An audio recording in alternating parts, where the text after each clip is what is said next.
আজ দেখাবো সুস্বাদু রূপচাঁদা ফিশ ফ্রাই। আমি কাকলি জাস্টিন কুকে সকলকে স্বাগতম। প্রথমে আমি এখানে রূপচাঁদা মাছগুলোকে কেটে ধুয়ে পরিষ্কার করে নিয়েছি আর এরকম দাগ কেটে নিয়েছি, তাহলে এর ভিতরে মশলাগুলো যাবে, খেতে ভালো লাগবে। আর নিয়েছি কিছু মশলা, এখানে নিয়েছি পেঁয়াজ বাটা, আদা বাটা, মরিচের গুঁড়া, হলুদের গুঁড়া, টমেটো সস আর স্বাদ মতো লবণ। তো মশলাগুলোকে আমি খুব ভালো করে একটু মাখিয়ে নেব। মাখানো হয়ে গেলে আমি মশলাটাকে একটু সাইড করে নিয়েছি, তারপর একটা একটা করে আমি মাছ নেব, তারপর একটু একটু করে মশলা ভালো করে মাখিয়ে নেব। তো এরকম যে দাগ কেটে নিয়েছি এর ভেতর মশলাগুলো একটু ঢুকিয়ে দেব, খেতে ভালো লাগবে। তারপর খুব ভালো করে কিন্তু আমি এই মাছটাকে মাখিয়ে নিচ্ছি।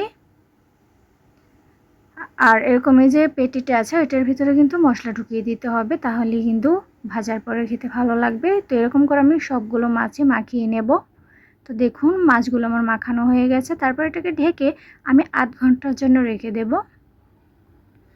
তারপর ফ্রাই প্যানটা চুলায় বসিয়ে এতে পরিমাণ মতো রান্নার তেল দিয়ে দিলাম। তেলটা গরম হওয়ার পর আমি একে একে রূপচাঁদা মাছগুলোকে দিয়ে দেব।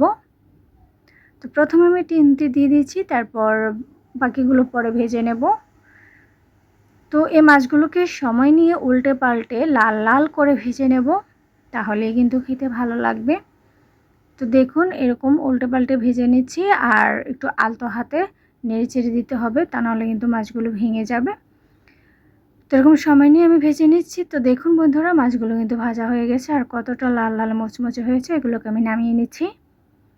এই ভাজা মাছগুলোকে নামিয়ে বাকি মাছগুলোকেও ভেজে নেব, তারপর পরিবেশন করে দেখাবো।